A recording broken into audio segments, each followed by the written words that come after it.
I could tell by all the dads laughing that they appreciated that video. I was like, this is so corny, but for you dads out there, we love you. Happy Father's Day. Happy summer. Yesterday was the first day of summer. And happy day of all true things, our day to celebrate God's creation. So there's just so many things going on this weekend. Interestingly enough, I'm not going to be talking about any of those things today. So instead, actually, Mike and I decided to start a series based on True Mother's autobiography, which just came out. So we're calling it Inspirations from True Mother's autobiography, and we're going to make little messages out of the different inspirations that we get from it. So that's what we're going to do. I'm going to start this Sunday. But I just, again, want to say hi to everybody and welcome. It's so nice to see you. I have to say I was nervous this morning because I haven't been up here in a really long time. But we're not strangers. So it's great to be here, and thank you for coming. My message today is be not conformed. And this is my inspiration this week from reading Hak Ja Han Moon's Memoirs. So I began reading it this week. This is the book. We have it at the back too. And there was a picture up on the slide earlier. It's called Mother of Peace, and God Shall Wipe Away All Tears from Their Eyes.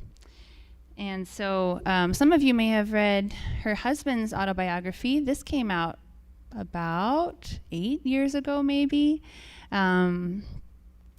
Our true father was quite a controversial person, especially in Korea, but accomplished so much in his life. And it was very cool that one of the top publishers in Korea said, I need to know the real story about this guy. And so she went to him and asked, can I get your memoirs? Can we publish them? And I just think that was so cool because it really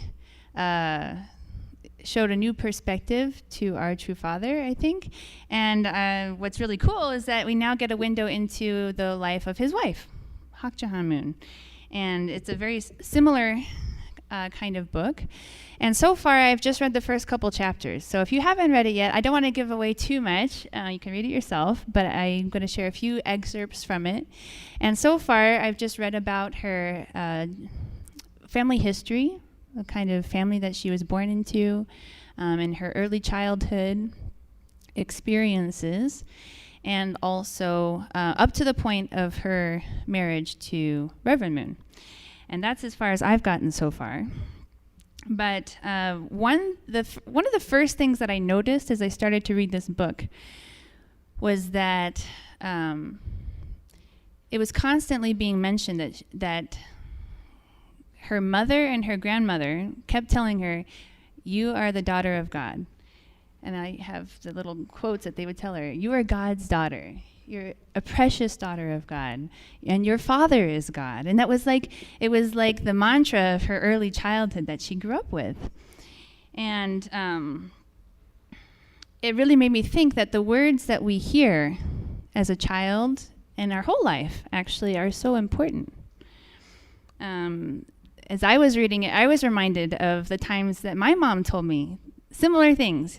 God is your father, and you're God's daughter, and you're so special. You're so precious. And I feel like even though I don't necessarily know how my life would be different if she hadn't said that to me, the fact that I can remember her saying those things to me at 4 and 5 years old tells me that they must have been impactful for my life. So,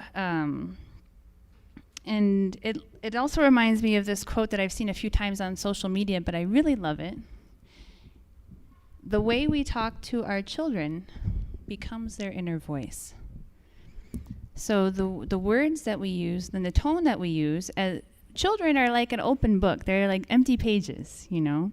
And the words that they receive eventually become what they manifest from inside themselves. When nobody is talking to them, then when they do something, they have their own opinion comes out, and their own opinion is based on what they've heard as children. So I feel like that was the first inspiration that I got from this book, was how important are the words that we say to others, and especially to our children and to ourselves.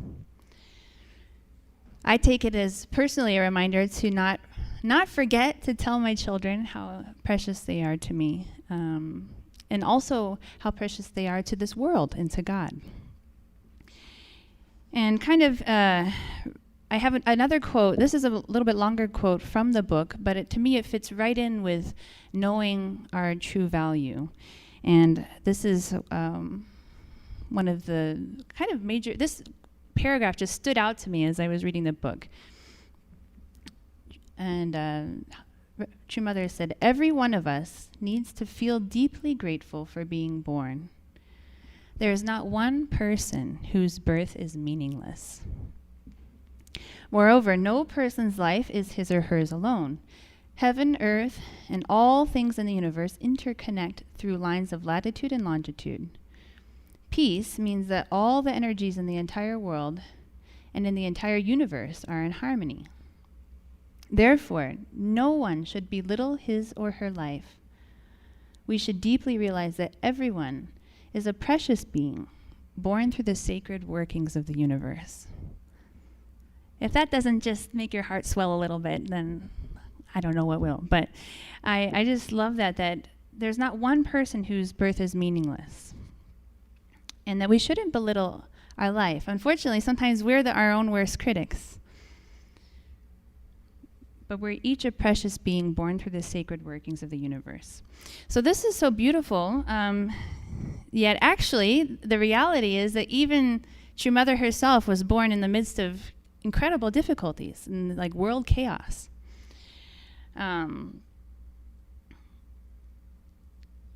She even said herself, actually, "As for me, I was born in the midst of a world consumed by chaos in which no light of hope was to be seen."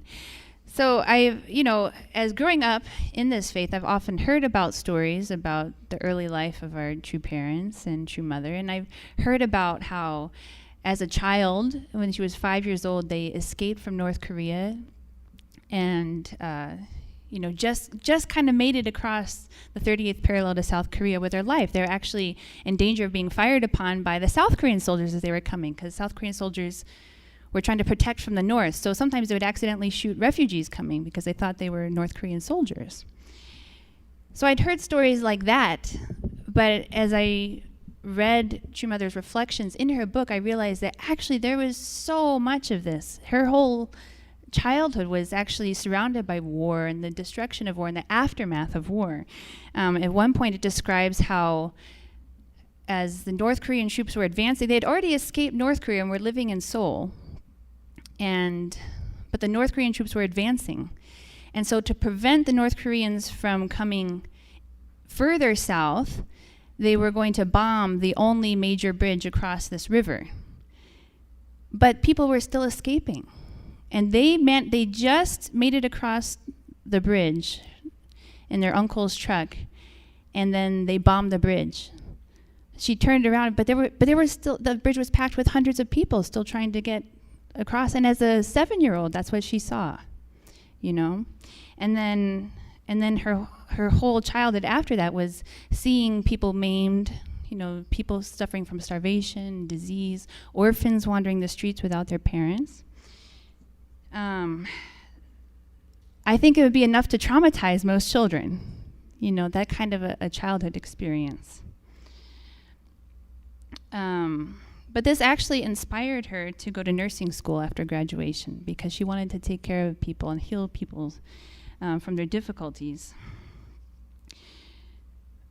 But I really felt that it was the words that she was given and the confidence that she had as God's daughter that allowed her to not be kind of just sucked in by the difficulties that her country was experiencing and that her people that she knew was experiencing. She only determined more that there's a part in the book where she said, "I determined from that point that in the whole last 70 years of my life, I've determined to see an end to wars." She wanted to play a part in ending the wars that caused people suffering, and she looked for God in the midst of her difficulties. So it's this kind of two-sided thing, right? There's the ideal that we can kind of get inspired by these quotes like that we're all, so special to God. Our value is limitless. No person is born without value and meaning. But the world as it is doesn't give us that feeling. It doesn't give us that picture. It doesn't let us know our value. The world as it is does not naturally show us our value. Without seeking God, if we let the world inform us, then it's really hard to see hope. It's really hard to feel that I am actually God's daughter or God's child. It's easy to see selfishness or betrayal or chaos as the norm. It's hard to see our value, and it's hard to understand other people's value.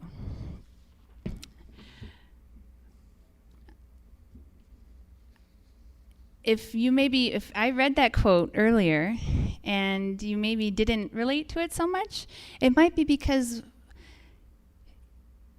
the world is so much in front of you that's all that's impacting you. And it's hard to feel our true value. But on the other hand, when we seek God first, then we do not have to conform to the reality of the world. And we can create our own reality based on God's dream or God's will. I have one more excerpt from the book, which I thought was really telling, and I want to share that with you before I finish up my message. I have a few examples to give. Okay, so she's talking about her mother here. Her mother's name was Sune Hong, and as you can tell from what I was saying earlier, her mother and her grandmother were very religious and always telling her that God is her father and she's God's daughter, even in the midst of complete chaos and turmoil in their country. And this gives a little bit more insight into her mother's character. My mother had come from a relatively well-to-do family. Her father had owned a large farm, and her mother had a sewing machine shop, so they were able to pay for my mother and her brother to attend high school. My maternal grandfather always taught my mother, no matter how hard things may be, you must never be indebted to others. Abiding by his words, there in Daegu, so this is now current day, they had left as refugees from Seoul to a city named Daegu, and they were essentially homeless for several months there. But there in Daegu, my mother opened a small shop, thinking that it would provide enough money to enable her to re-enroll her only daughter, true mother, in elementary school. Daily subsistence of 2 meals of kimchi broth, raw pine needle tips, and peanuts, plus taking care of her shop, exhausted my mother's physical frame. A normal person would have eased off that discipline. But for my mother, her mind only became clearer. When I saw her serene countenance while feeling sympathy for her, I could not help but be amazed. How can she run a business while consuming so little, I asked myself. It is nothing less than a miracle. My mother maintained a near starvation diet, and her shop did not bring a profit for 3 months. Most people would have given up, but her faith was deep. With supreme confidence that she was upholding God's dream, she persevered unconditionally. She did not compromise with reality.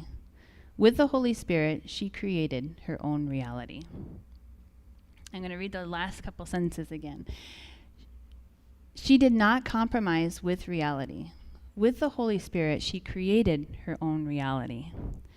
And that really struck me. I don't know if I'm sure that each one of you can think of some experience in your life where you felt that you created your own reality that wasn't impacted by what was around you. You created something out of nothing, or in the face of obstacles or in the face of difficulty, you did what everybody said you couldn't do. Just off the top of my head, I was thinking it's kind of like what I did out here with my little garden and my beehives. I've never pictured myself living in urban cities, and living where there's cars all the time and sirens all the time and fireworks all the time. I'm sure you guys are all enjoying the fireworks. Yes.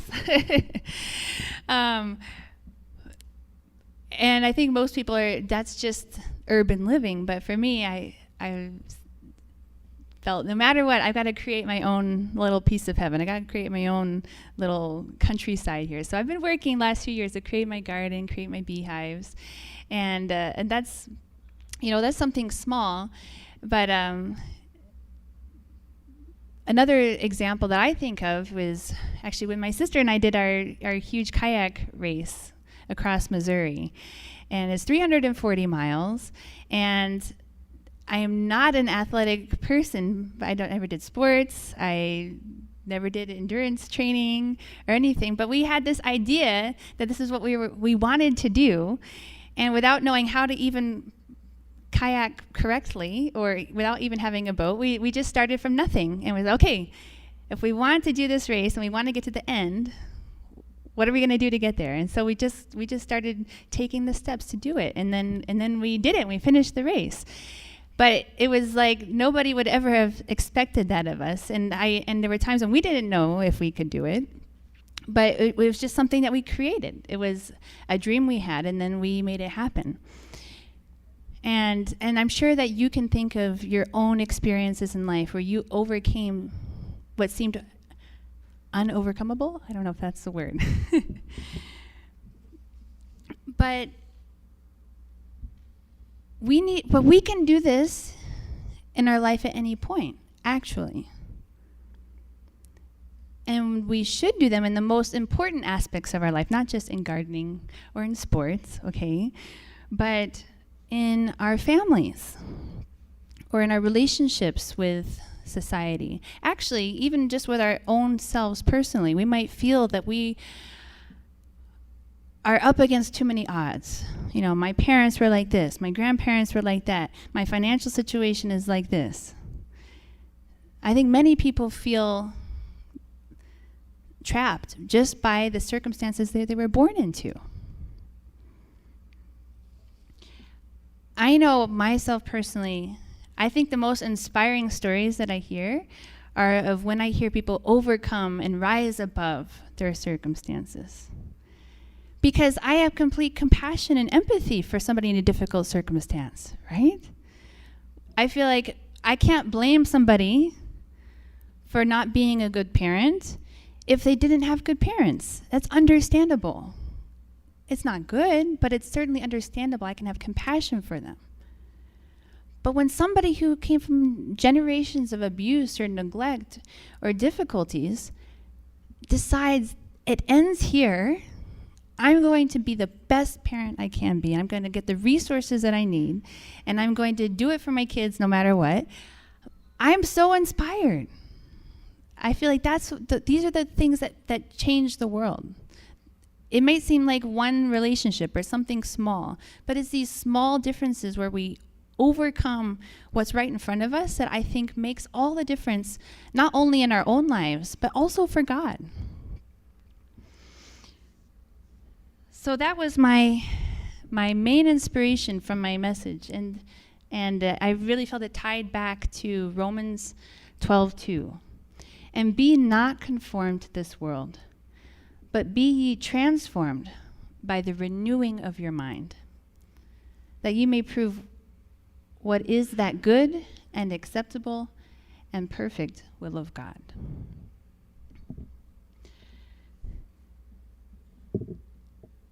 But the key here, I think that the key to being able to renew our mind is not just telling myself, okay, I'm going to do it. Because on our own, many times we find out that we're actually not as strong as we want to be. Or we slip back into old habits, or we get frustrated when we make effort and nothing changes, right? I think we've all been there before. We're like, okay, I'm going to do this. And then 2 weeks, it's like, well, maybe next year's resolutions I'll do this, or, But how do we renew our mind? I think this only really comes from having a personal relationship with God. knowing God as an actual reality, as an actual relationship. I think that that's what allowed our true mother to overcome all the traumatizing experiences of her childhood, because she, from an early age, knew God is my father. She actually talks about her physical father, and this is a story that I'd always wondered what happened to her dad, because I heard that he was a good person and that her parents loved each other. So why is he not in the picture? And she talks about it in the book, and I'll let you read it for herself. But at some point, when there was threats of war, he was like, "We have to go south. I want us to move south." But her mother was like, "No, I must stay," because they had this vision. They had a premonition, kind of, that the Lord of the Second Advent would come to Korea. So she felt like, "No, I can't leave." But the father's like, "You're going to die. We have to go." And she's like, "No." And so he left. And your mother was only 4 or 5 at the time. And she said, as she watched him walk out the gate, she said, "I was sure I would see him again." But she never did. Even that would be traumatizing for so many children. But she said multiple times in her book, because I knew that God was my father, then I still had a father, And it was like a reality for her. I think many times we have to bridge this gap of wanting to believe in God, or believe that there's a God who will save us. And it's just like, God's way over there, and I'm here. But we need to bridge that gap so that it's a real relationship. And I think that that's really the only thing that can completely transform us or renew our mind.